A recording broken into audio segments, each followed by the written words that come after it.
दोस्तों, चांद पर पहले नासा, रूस और चीन, लेकिन अब भारत क्यों चांद को अपनी मुट्ठी में करना चाहता है? पूरी दुनिया में क्या है? चंद्रमा से जुड़े वो डार्क सीक्रेट्स जो स्पेस एजेंसी हमसे छुपा रही है। आखिर क्या है चांद का भयानक राज? क्या उसमें एलियन है या फिर वहां पर जीवन पनप रहा है? तो दोस्तों, हम जानेंगे धरती से चांद तक के इस रोमांचक सफर के बारे में। दोस्तों, भारत के चंद्रयान-3 का विक्रम लैंडर चांद की सतह पर सॉफ्ट लैंडिंग करेगा। वही रोज का लोना 25 भी चांद की तरफ रवाना हो गया है, जबकि साल 2024 में नासा भी अपने प्रोग्राम के तहत एक बार फिर वैज्ञानिकों को यानी एस्ट्रोनॉट्स को चांद पर भेजने वाला है। और चीन भी जल्द ही एक और मून मिशन करने वाला है। लेकिन अब सवाल आता है कि इन सभी देशों को चांद पर ऐसा क्या दिख गया जिससे चांद पर पहले पहुंचने की होड़ मची हुई है? और चांद से जुड़े ऐसे कौन से रहस्य हैं जिनसे पर्दा उठाते ही हमारा चांद को देखने का नजरिया ही बदल जाएगा? तो दोस्तों, हम जानेंगे पृथ्वी से चांद तक के इस रोमांचक सफर की कुछ अद्भुत बातें। तो जल्दी से तैयार हो जाएं। भयानक चांद की दुनिया पर जाने के लिए दोस्तों, चांद हमारी पृथ्वी से 384,400 किलोमीटर दूर है। और अगर हम सीधा रास्ता पकड़ते हैं तो इसी के आसपास डिस्टेंस में ही हम चांद की सतह पर पहुंच जाएंगे। जबकि भारत के चंद्रयान-3 के रास्ते से हमें चांद पर पहुंचने में 42 दिन लगेंगे, क्योंकि चंद्रयान-3 ने चंद्रमा की तरफ जाने का अंडाकार रास्ता चुना, जिसमें वो पहले पृथ्वी के चक्कर लगाकर चांद की ओर एक लंबे रोड से बढ़ा और फिर चांद के चक्कर लगाकर लैंडिंग करेगा। हालांकि यह रास्ता काफी किफायती तो है, लेकिन इसमें हमें एस्ट्रोनॉट के लिए बहुत खाना, ऑक्सीजन और पानी की जरूरत पड़ेगी, जैसे स्टोर करने के लिए बड़ा स्पेसक्राफ्ट चाहिए होगा। और इस रास्ते से जाने पर 30 लाख किलोमीटर की दूरी तय करके हम काफी थक भी जाएंगे। इसलिए हम अमेरिका और रूस वाले सीधे रास्ते से ही चांद की तरफ चलते हैं। और इस रास्ते से हमें चांद पर पहुंचने में 4 से 5 दिन लगेंगे। जब स्पेसक्राफ्ट का लैंडर आपको चांद पर उतरेगा तो बाहर आने के लिए आपको सबसे पहले अपना स्पेस सूट पहनना होगा, क्योंकि चांद पर काफी पतला वातावरण है और इसमें ऑक्सीजन मौजूद नहीं है। इसी वजह से सांस लेने के लिए आपको स्पेस सूट के पीछे लगे ऑक्सीजन सिलेंडर का सहारा लेना होगा। स्पेस सूट पहनने के बाद जब आप चांद की सतह पर कदम रखेंगे तो खुद को काफी हल्का महसूस करेंगे। दरअसल चंद्रमा का गुरुत्वाकर्षण पृथ्वी से 6 गुना कम है। इसलिए अगर पृथ्वी पर आपका वजन 60 किलोग्राम है तो चांद पर यह सिर्फ 10 किलोग्राम हो जाएगा। इसी वजह से पहली बार चांद पर कदम रखते ही शुरुआत में आपका बैलेंस बिगड़ेगा और आप चलने के बजाय उछलते हुए नीचे भी गिर सकते हैं।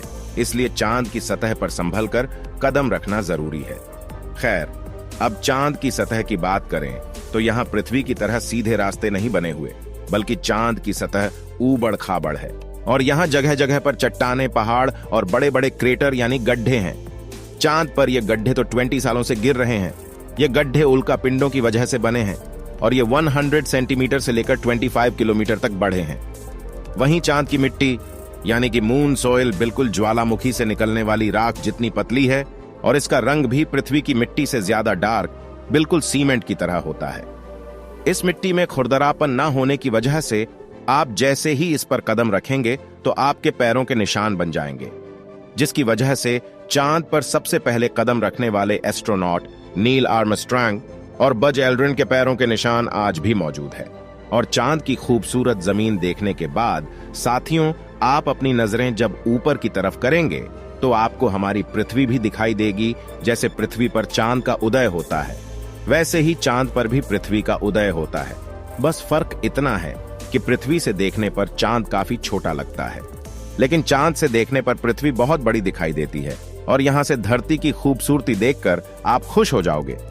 अब अगर आप चांद के उत्तरी ध्रुव पर जाओगे तो आपको अपने आसपास भूतकाल में फैले हुए स्पेस मिशन के स्पेसक्राफ्ट और सैटेलाइट के टुकड़ों के साथ प्लास्टिक बैग में भरा हुआ कूड़ा भी दिखेगा।